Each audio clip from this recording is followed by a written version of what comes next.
Hey guys, welcome back. There's been a few minutes since I've posted a video on here. I actually just got off a big commercial featuring a DeLorean, which I will talk about later on in this episode. Today, we are in the shop here. Please excuse the sound blankets. It is very wet, windy, and cold here in Oklahoma, and I'm trying my best to provide some decent quality audio for you. So I set up these blankets in here. This is actually the shop. I actually prep all my gear here before we go out on location to different shoots. This is my camera cart. This is where basically on different sets I keep all of my stuff. Most of the time on the cart I'll keep batteries, I'll keep little tools like this, cables, you name it, just different camera accessories, lenses, obviously. It's nice to have a cart where it all lives on. That way I can tell my camera ACs, hey, will you please go grab me a battery? Will you go grab me whatever? And they know exactly where it's at and can go grab it for me. The nice thing about this cart, it actually breaks down. So this all comes apart and it breaks down to like a briefcase. It's still pretty heavy, but it can easily fit in the trunk of a regular sized car or SUV. The monitor is usually close by. This monitor is either it's either a client monitor, a director's monitor, or more often than not, it's actually my first assistant camera's monitor who uses this and actually pulls focus. See if I turn the wheel, you can see my son's monkey going in and out of focus. So my first AC will be on shoot, pulling focus for me. And then I also keep this battery pack on my cart. The battery pack is powering these LED strips, which are mainly just for looks. It is powering my audio right now. It is powering the monitor right now. And I can usually power all of this pretty much all day on this one battery pack, which is one of my favorite features of my cart. I get asked a lot about gear, a lot about what gear I use, and to be honest, like I'll use whatever camera. I'll use Red, Arri, Canon, you name it, Blackmagic. This is actually being shot on a Blackmagic right now. And it doesn't really matter to me what camera. I'm more picky about lights. However, I did just upgrade my camera. I've been shooting Red now for about 4 or 5 years. I've owned one for 4 or 5 years. And I actually just upgraded to this. I was on the Scarlet W. This is actually the Dragon X. I choose Red mainly because my background is in visual effects. With Red, you get a lot of resolutions at some pretty high frame rates. For example, my camera shoots 6K. What does that actually mean? That means I can shoot something in such a high resolution. It is literally shooting video in the same quality that you would shoot a still with from, let's say, a 5D. To put this in a little more perspective for you, most television shows right now broadcast in HD, that is 1920 by 1080, with the exception of Netflix, which broadcasts in 4K or Ultra HD at 3840 by 2160. Now the Red camera, my Red camera anyways, shoots in 6K, which is a whopping 6144 by 3160. Now that is a lot of extra pixels for visual effects or extra framing that I have to play around with.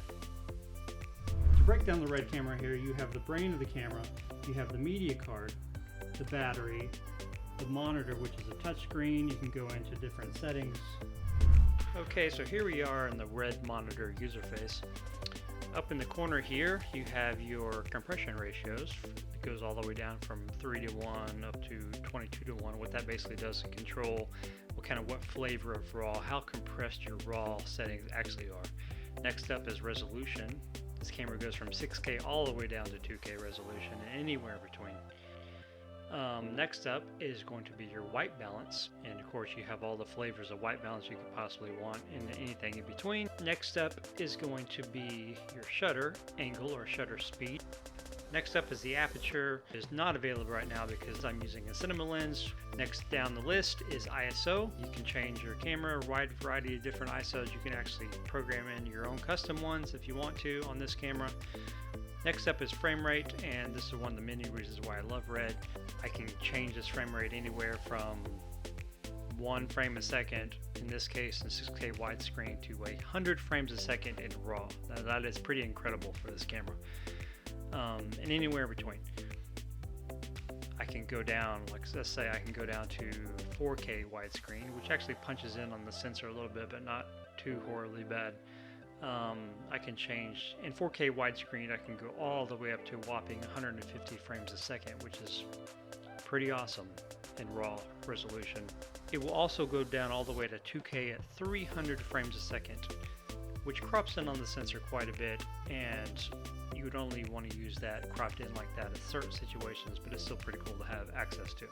Now, a lot of misconceptions about Red is it's hard to edit, it is taxing on your computer, and actually that couldn't be furthest from the truth.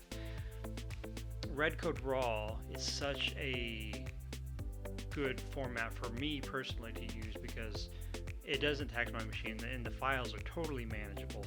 Granted, if you're used to shooting on like a 5D or a DSLR, sure the files are going to be a lot bigger than you used to, but they're not like crazy big. Here we are in Premiere Pro here. I got a red clip. You can see it up in my preview window. I'm going to pull it down here into the timeline. I automatically get this error message because this is a 4K timeline and this is a 6K clip. So obviously those two resolutions do not match. So it's giving me an error. Do I want to change the timeline to the selected clip? I'm going to say no. And so when I click no, it's going to display it pretty zoomed in because the 6K frame is a lot bigger than the 4K frame. So I'm going to simply click on it and scale it down to fit. Now, as you can see in my timeline here, this clip plays back pretty smoothly for a 6K RAW frame. This is 6K RAW playing back in a 4K timeline in real time on my machine.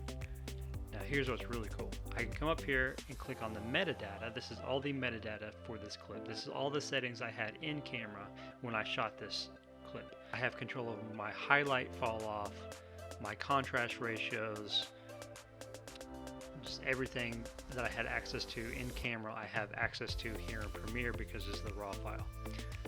Just like editing RAW stills in Photoshop, you have all access to all the metadata that you had in camera when you took the shot. Here is the ISO settings. I can change my ISO to whatever I want after the fact. It's actually pretty incredible for video. So thanks for tuning in, guys. I hope this was informative for you. Be sure to hit the like and the bell button because next week's episode is going to be about the DeLorean shoot, the commercial, and some of the visual effects and some of the challenges with some of the green screen stuff that we tried to pull off for that commercial, so you don't want to miss that. Until next time, keep shooting.